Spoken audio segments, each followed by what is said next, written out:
you know, since I've had a lot of accidents in my life. I've had 8 accidents, and this one by far is definitely the worst accident I've been in. It involved my wife and my 3 kids.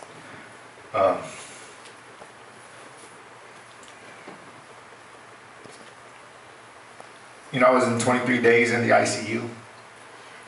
Spent a total of 35 days in the hospital. About 2 weeks ago, I just started walking with both legs with the walker.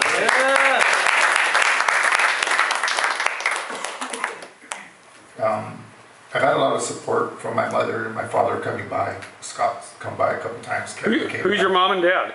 Joe and Socorro. Before the accident, I started looking up the Human Revolution on my phone to read it, and it only let me go so far. So my mother actually brought the book in while I was in the hospital because I had a lot of time on my back, so plenty of time to read. And you know, for myself and maybe a couple other guys in here who might understand, I'm not old school, but I'm kind of old school. You know, used to certain ways that we did before with brass band and this and that. So for a while there, the whole changeover kind of turned me off. Just kind of, you know, didn't practice, didn't do meetings, didn't. But you know, since the accident, it kind of, for some of you who don't know, I flatlined twice in the hospital. So for me to be here and be with my family, and it just opened my eyes up a little more, you know, appreciate the little things just that much more. So I started doing more in the hospital in Channing, and I told my mother I want to be home in a month. She said, you know, you need to set some goals, try to set some goals. So I told her I'd like to be home in a month, which was supposed to be July 1st, I believe. And was it July? You were released July 1st. I was released actually I came home July 2nd. Yeah. It was pretty close to within that month that I wanted.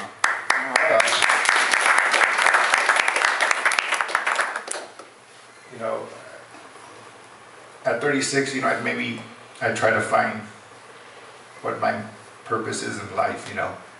And I think it's to reach out to the youth in our community. I coach a lot of boys club basketball. I've been doing that for about 9 years. I coach youth football, and I coach t-ball, and I've been doing that for about 9 years.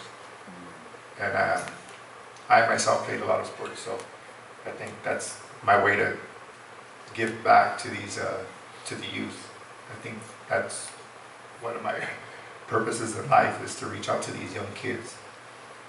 I think that if we keep them off the streets, you know, and in the gym, they're not out there, you know, vandalizing and graffiti and getting in trouble. And that's what that's one of the prayers that I ask for, is to try to be the best coach as I can, so I can raise these youth to be something. You know, if they're not going to be a professional basketball, at least they learn, you know, sportsmanship and unity, and they build bonds with other guys, and eventually I'll find out more what I'm really, really here for, but until then, that's more or less what I'm shooting for. So what do you think of your mom and dad? What do I think of my mom and dad? Yeah. They're great. They're great. You know, I'm a fortune baby, so you know, I can't really rely on being a fortune baby. You know, I got to create my own fortune. You know, for a long time I always thought I'm a fortune baby. Things are going to come my way when I was a teenager, and now it doesn't happen that way.